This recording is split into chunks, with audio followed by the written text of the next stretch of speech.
Hello student, আজকে আমি তোমাদের ক্লাস নিচ্ছি অসিত স্যার, বিষয় ভৌত বিজ্ঞান। আমরা অধ্যায় 4 পড়ব। আমাদের ক্লাসরুমে তোমাদের সবাইকে স্বাগত। আজকে একটি বিশেষ চ্যাপ্টার, যে চ্যাপ্টার হচ্ছে তাপ। তাপ এক প্রকার শক্তি, যেই শক্তির প্রভাবে এই বিশ্ব ব্রহ্মাণ্ড চলমান। তেমনই একটি শক্তির যে বহিঃপ্রকাশ ঘটে, তারই একটি ঘটনা নিয়ে আমরা ক্লাস করব আজকে। এই চ্যাপ্টারের দুটি অংশ, একটি হচ্ছে তাপীয় প্রসারণ আর একটি হচ্ছে তাপের পরিবহন। তাপীয় প্রসারণ কি না, তাপ প্রয়োগের ফলে পদার্থের যে প্রসারণ ঘটে তাকেই সহজ ভাষায় তাপীয় প্রসারণ বলা হয়। একই পরিমাণ উষ্ণতা বৃদ্ধিতে কঠিনের তুলনায় তরলের প্রসারণ বেশি হয়, আবার তরলের তুলনায় গ্যাসের প্রসারণ বেশি হয়। তাহলে আমরা প্রথমে পড়ছি তাপীয় প্রসারণ।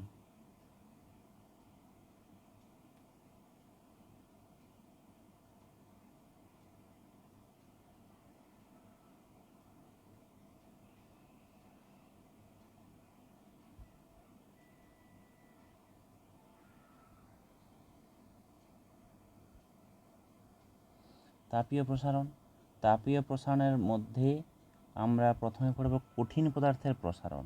কারণ পদার্থ জানি 3 প্রকার, এই 3 প্রকার আরও আছে, সেগুলো বলা যায়, কিন্তু আমাদের স্বাভাবিকভাবে পদার্থ 3 প্রকার: কঠিন, তরল এবং গ্যাসীয়। কঠিন পদার্থের প্রসারণ কি না, তাপ প্রয়োগের ফলে কঠিন পদার্থের দৈর্ঘ্য, প্রস্থ, উচ্চতা সব দিকেই কিন্তু প্রসারিত হয়। তাই কঠিন পদার্থ প্রসারিত হলে তার দৈর্ঘ্য, ক্ষেত্রফল এবং আয়তন সবই বৃদ্ধি পায়। সেজন্য কঠিনের প্রসারণ 3 প্রকার হতে পারে। প্রথমে আমরা আসি কঠিনের প্রসারণ।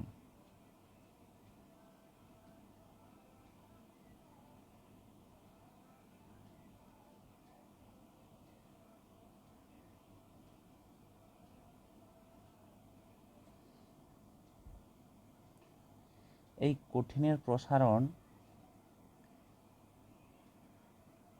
আবার 3 প্রকার হয়।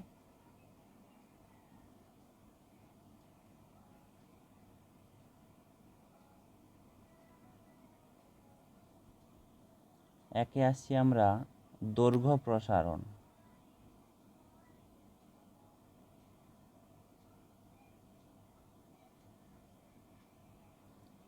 একে রৈখিক প্রসারণও বলা যায়।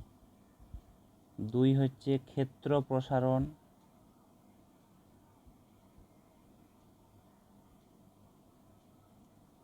এবং 3 হলো আয়তন প্রসারণ।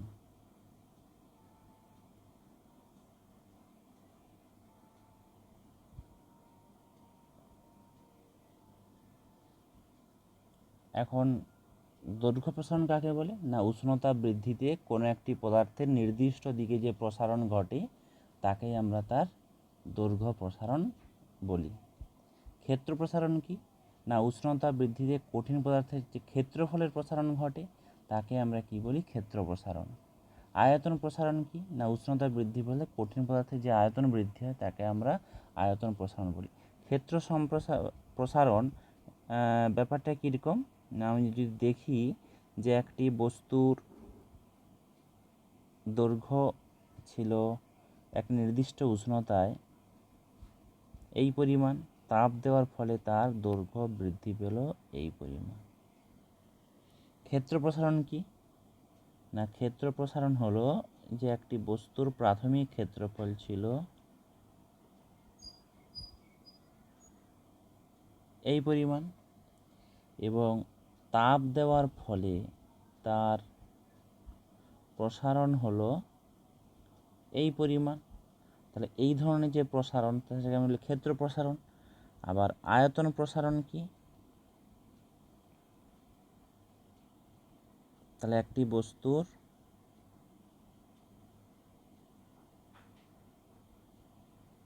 প্রাথমিক আয়তন এরকমই ছিল, তাপ দেওয়ার ফলে তার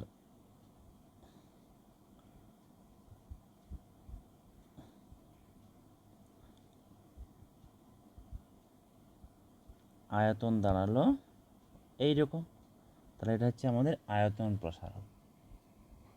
দৈনন্দিন জীবনে আমরা বহু ঘটনা লক্ষ্য করি যেখানে আমরা তাপের প্রসারণ সম্পর্কে অভিজ্ঞতা লাভ করতে পারি। খুব ছোটোবেলার যে উদাহরণ, গরুর গাড়ির কাঠের চাকায় লোহার বেড় পরানো, সেখানে চাকার যে ব্যাসার্ধ তার তুলনায় সামান্য ছোট ব্যাসার্ধের বলয় তৈরি করা হয় এবং তারপর তাকে গরম করলে বড় হয়ে সেটিকে আমরা কাঠের বেড়ির উপর যখন দেওয়া হয় তখন ঠান্ডা হয়ে কামড়ে বসে। কাঁচের শিশিতে যখন কোনো ছিপি আটকে যায় তখনও একই ঘটনা দেখা যায়, আমরা ওই ধাতব ছিপিকে গরম করলে সহজেই কিন্তু আলগা হয়ে যায়। রেল লাইনের উদাহরণ, রেল লাইন পাতার সময় দুটি রেলপাতের জোড়ার মুখে কিছুটা ফাঁক রাখা হয়।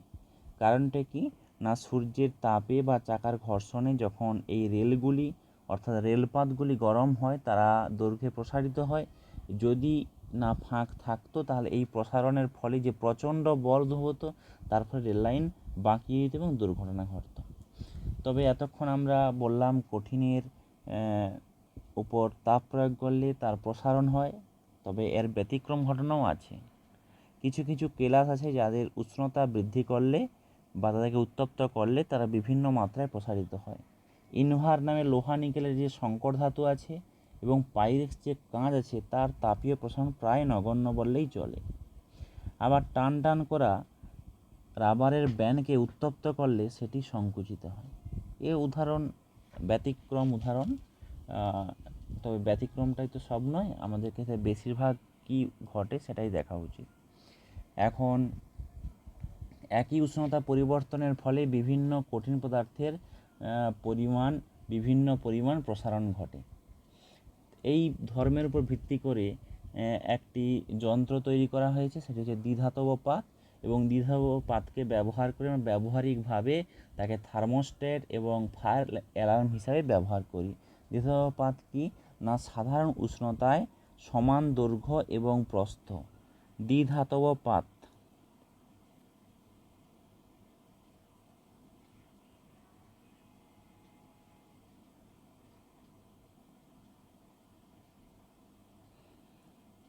এটা কি সাধারণ উষ্ণতায় সমান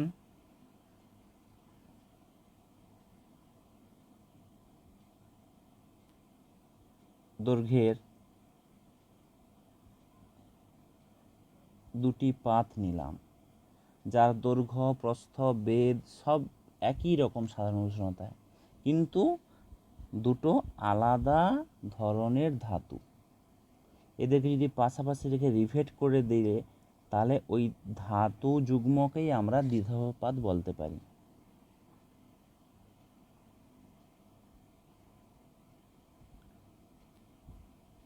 তাহলে এই যে গঠন আমরা পেলাম এটা হচ্ছে একটি দ্বিধাতব পাত। সাধারণ উষ্ণতায় এদের দৈর্ঘ্য প্রস্থ বেধ সবই সমান, কিন্তু এদের উপাদান আলাদা।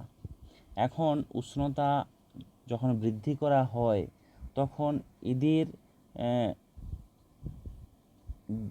উপাদানের পার্থক্যের জন্য এরা বিভিন্ন মাত্রায় প্রসারিত হয়। তার ফলে এই পাতটি কিন্তু বেঁকে যায়।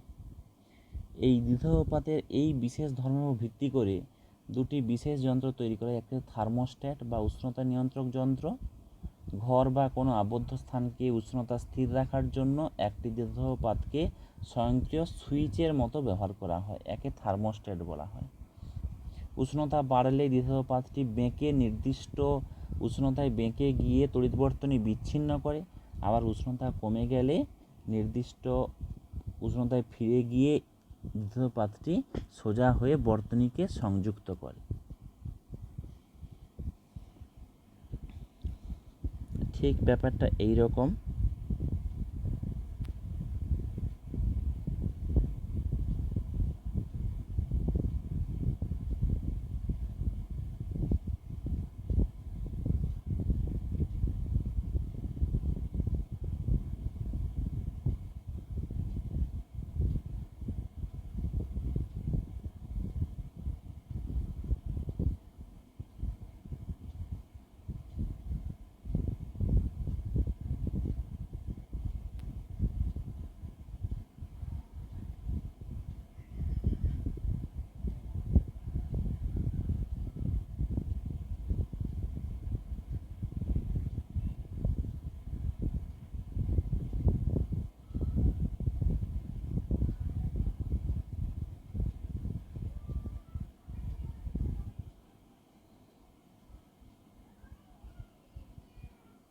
এটি দ্বিধানুপাতের স্বয়ংক্রিয় ব্যবস্থা।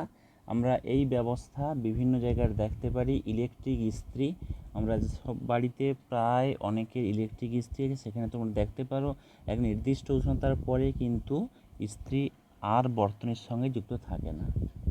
কিছুক্ষণ পরে যখন উষ্ণতা কমে যায় তখন আবার বর্তনীর সঙ্গে সংযুক্ত হয়। এটি আমরা রেফ্রিজারেটর দেখতে পারি। এবার হচ্ছে ফায়ার অ্যালার্ম। এটি কি না, এটি বড় বড় বহুতল ব্যবস্থায় বিভিন্ন জায়গাতে অগ্নি সংকেত যন্ত্র হিসেবে ব্যবহার করা হয়। সেখানে এটি স্বয়ংক্রিয় সুইচের মতো কাজ করে। যখন আগুন লাগার ফলে উত্তপ্ত হয়ে ওঠে তখন বর্তনী যুক্ত হয়ে অ্যালার্ম বাজিয়ে দেয় এবং মানুষজনকে সতর্ক করে।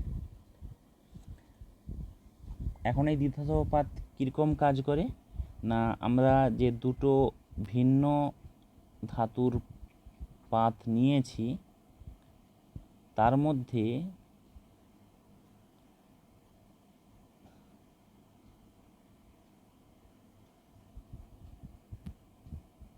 যার তাপ প্রয়োগের ফলে এদেরকে যদি সমান পরিমাণ তাপ দেওয়া যায় তবে যেটি বেশি পরিমাণ প্রসারিত হয় সেটি দ্বিধানুপাতের ঠিক বাইরের দিকে থাকে।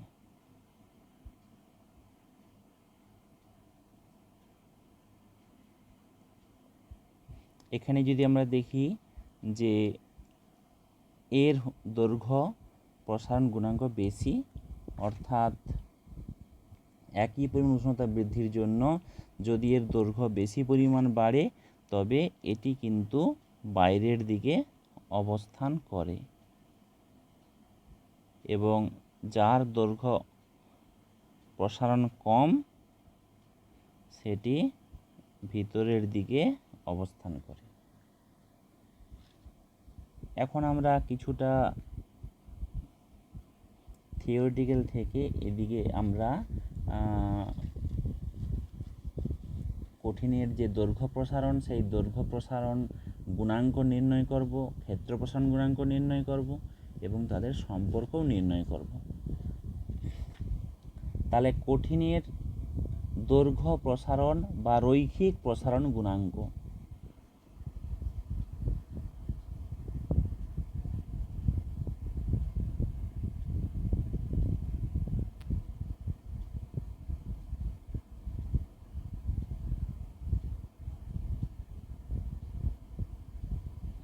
কঠিনের রৈখিক প্রসারণ গুণাঙ্ক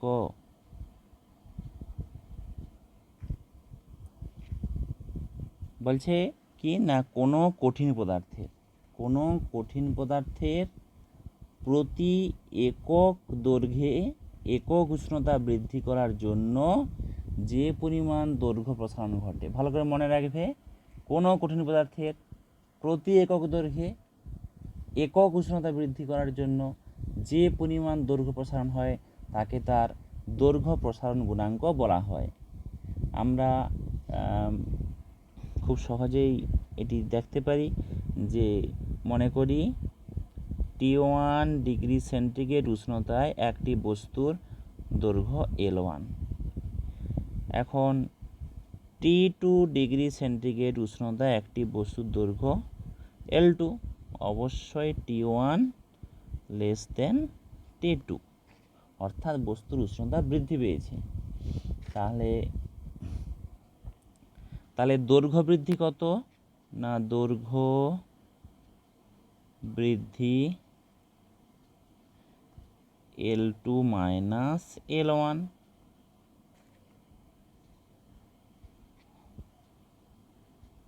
উষ্ণতা বৃদ্ধি কত না, T2 minus T1 degree centigrade. এবার হচ্ছে আমরা দৈর্ঘ্য প্রসারণ গুণাঙ্কের যে সংজ্ঞা দিয়েছিলাম সেই সংজ্ঞা অনুসারে দৈর্ঘ্য প্রসারণ গুণাঙ্কের এক্সপ্রেশন নির্ণয় করব। অর্থাৎ আমরা বলেছিলাম কোনো কঠিন পদার্থের প্রতি একক দৈর্ঘ্যে, অর্থাৎ L1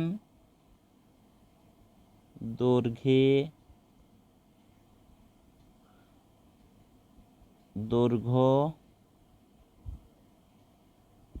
বৃদ্ধি L2 মাইনাস L1, একক দৈর্ঘ্য বৃদ্ধি L2 মাইনাস L1 বাই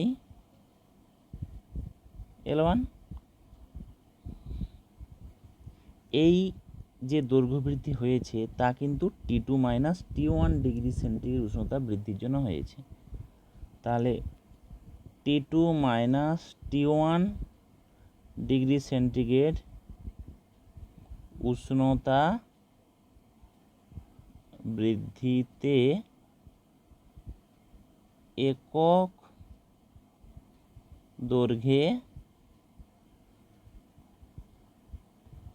দৈর্ঘ্য বৃদ্ধি L2 minus L1 by L1। তাহলে একক উষ্ণতা বৃদ্ধিতে দৈর্ঘ্য বৃদ্ধি L2 minus L1 by T2 minus T1। আর এটাই হলো কঠিন পদার্থের দৈর্ঘ্য প্রসারণ গুণাঙ্ক, যাকে আমরা গ্রিক অক্ষর আলফা দ্বারা প্রকাশ করি। Alpha equal to L2 minus L1 by L1 into T2 minus T1।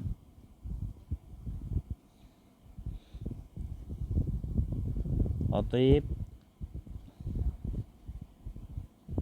L2 equal to L1 into 1 plus alpha into T2 minus T1।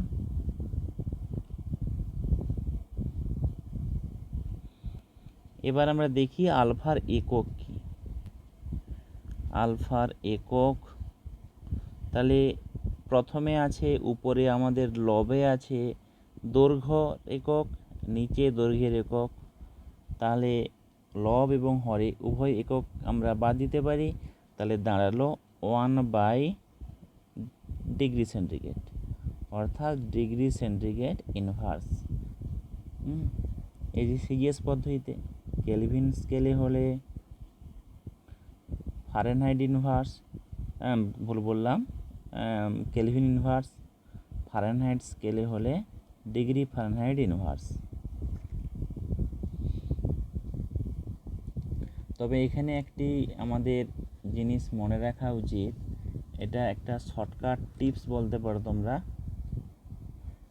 যে আমরা কিভাবে এই দৈর্ঘ্য প্রসারণ গুণাঙ্ক এর একককে সেন্টিগ্রেড থেকে ফারেনহাইট আর ফারেনহাইট থেকে সেন্টিগ্রেডে নিয়ে যেতে পারি।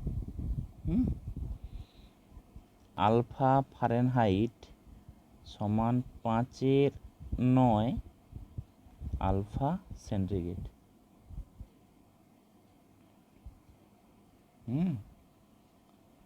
আবার কিন্তু alpha C is equal to alpha K, অর্থাৎ সেন্টিগ্রেড এবং কেলভিন স্কেলে আলফার মানের কোনো তফাৎ নেই।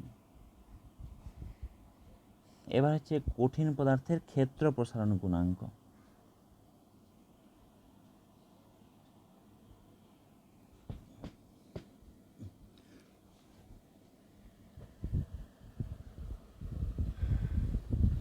ক্ষেত্র প্রসারণ গুণাঙ্ক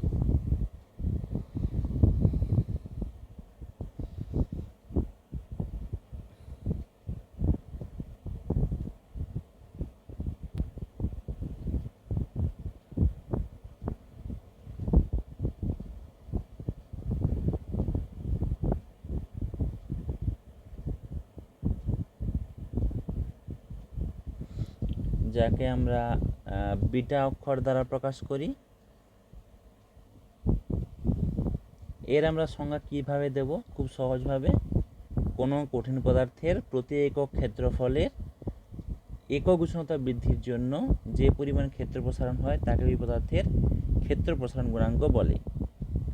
আমরা যদি ধরি যে একটি কঠিন পদার্থের T1 ডিগ্রি সেন্টিগ্রেড উষ্ণতায় ক্ষেত্রফল S1 এবং T2 ডিগ্রি সেন্টিগ্রেড উষ্ণতায় ক্ষেত্রফল S2।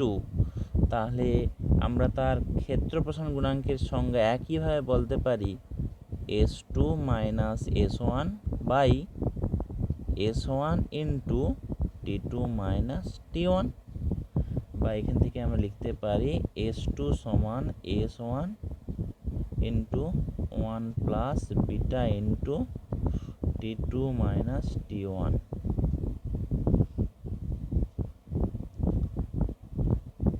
একই রকমভাবে ক্ষেত্র প্রসারণ গুণাঙ্কের একক কিন্তু ডিগ্রি সেন্টিগ্রেড, সিজিএস পদ্ধতিতে ডিগ্রি সেন্টিগ্রেড ইনভার্স বা ফারেনহাইট স্কেলের ডিগ্রি ফারেনহাইট ইনভার্স, এবং এদের ক্ষেত্রেও এই সম্পর্ক সেন্টিগ্রেড এবং ফারেনহাইটে একই রকম, beta F is equal to 5/9 beta C.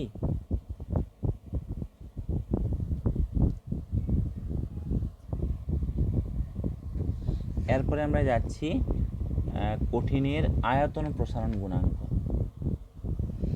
কঠিনের আয়তন প্রসারণ গুণাঙ্ক এর সঙ্গে একই রকম, কোনো কঠিন পদার্থের প্রতি একক আয়তনে একক উষ্ণতা বৃদ্ধি করার জন্য যে পরিমাণ আয়তন প্রসারণ তাকে পদার্থের আয়তন প্রসারণ গুণাঙ্ক বলে, এবং একে আমরা প্রকাশ করি হচ্ছে গামা অক্ষর দ্বারা।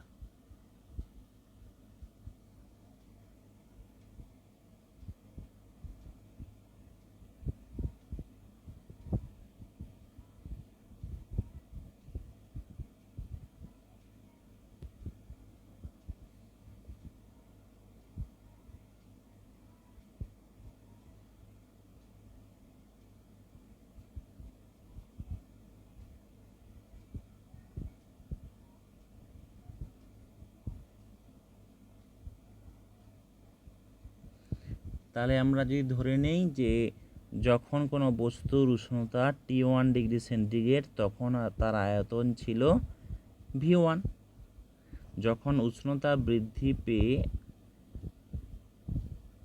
তাপ প্রয়োগের ফলে হলো T2 ডিগ্রি সেন্টিগ্রেড তখন তার আয়তন হলো V2। তাহলে আমরা এখান থেকে আয়তন প্রসারণ গুণাঙ্ক গামা সমান V2 minus V1 by V1 into T2 minus T1, অর্থাৎ V2 সমান V1 into 1 plus gamma T2 minus T1। একই রকমভাবে এর ক্ষেত্রেও সেন্টিগ্রেড এবং ফারেনহাইট স্কেলে সম্পর্ক gamma F is equal to 5/9 gamma C, এবং এর ক্ষেত্রেও একক হলো ডিগ্রি সেন্টিগ্রেড ইনভার্স সেন্টিগ্রেড স্কেলে এবং ডিগ্রি ফারেনহাইট ইনভার্স ফারেনহাইট স্কেলে। এখন আমি বলেছিলাম প্রথমে যে আলফা বিটা গামা অর্থাৎ ক্ষেত্র প্রসারণ, দৈর্ঘ্য প্রসারণ এবং আয়তন প্রসারণ, ক্ষেত্র প্রসারণ, দৈর্ঘ্য প্রসারণ, আয়তন প্রসারণ, এই তিনটে প্রসারণ গুণাঙ্কের মধ্যে একটি সম্পর্ক আছে, কিন্তু এটি আমাদের সিলেবাসের বাইরে, শুধুমাত্র এর এক্সপ্রেশনটা আমাদের মনে রাখতে হবে। কীরকম না, এর এক্সপ্রেশনটা হলো alpha equal to beta by 2 equal to gamma by 3। এটাকে আমরা যদি এখানে 1 দিয়ে মনে রাখি খুব সহজে মনে থাকবে। আসলে আলফা হচ্ছে দৈর্ঘ্য প্রসারণ গুণাঙ্ক, দৈর্ঘ্য হলো একমাত্রিক, সেজন্য 1 সমান বিটা বাই 2 ক্ষেত্র প্রসারণ গুণাঙ্ক, ক্ষেত্রফল জানি দ্বিমাত্রিক, ক্ষেত্রফলের মানে কি দৈর্ঘ্য এবং প্রস্থ আছে অর্থাৎ দ্বিমাত্রিক, তাহলে বিটা বাই 2, এবং গামা বাই 3 অর্থাৎ আয়তন ত্রিমাত্রিক হয় অর্থাৎ গামা বাই 3। তাহলে আলফা বিটা গামা একটা জিনিস আমরা লক্ষ্য করলাম, এদের প্রত্যেকের মান শুধুমাত্র উষ্ণতার উপর নির্ভর করে, কখনোই দৈর্ঘ্য, ক্ষেত্রফল, আয়তন এদের উপর নির্ভর করে না।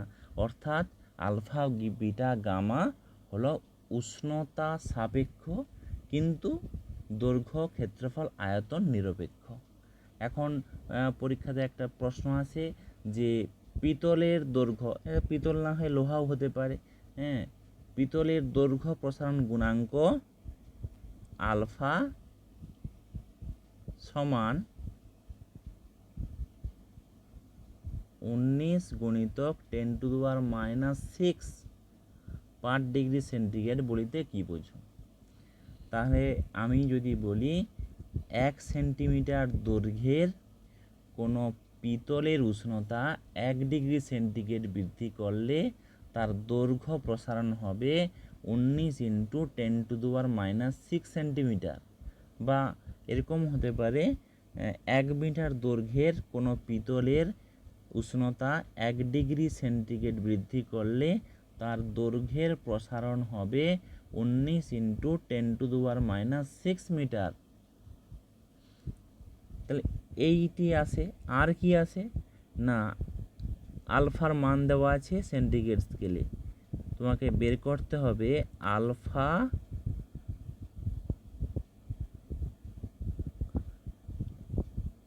পার ডিগ্রি ফারেনহাইট। তাহলে আমরা দেখি যে আমার আগেই তো আমরা জেনেছি যে alpha F is equal to 5/9 alpha C.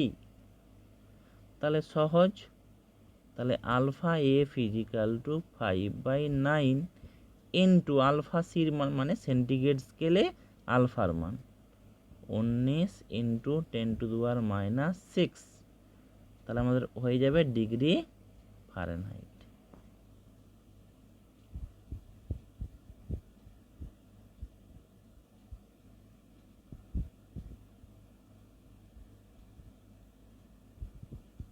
তাহলে আমরা দেখব 19×5 = 95 ভাজিতক 9, 9 9 .50, 9×5 = 45, 5 9×5 = 45, তাহলে 1.6 × 10⁻⁶ পার ডিগ্রি ফারেনহাইট।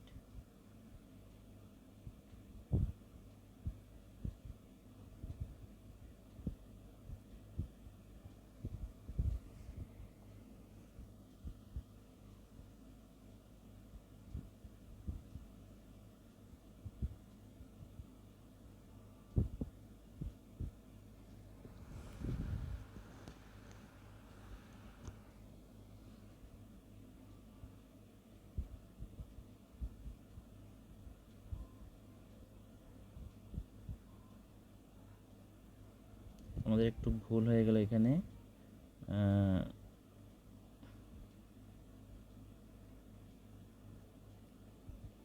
10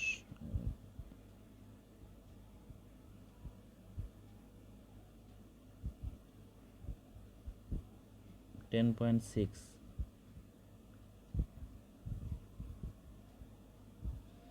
10.6 × 10⁻⁶ পার ডিগ্রি ফারেনহাইট।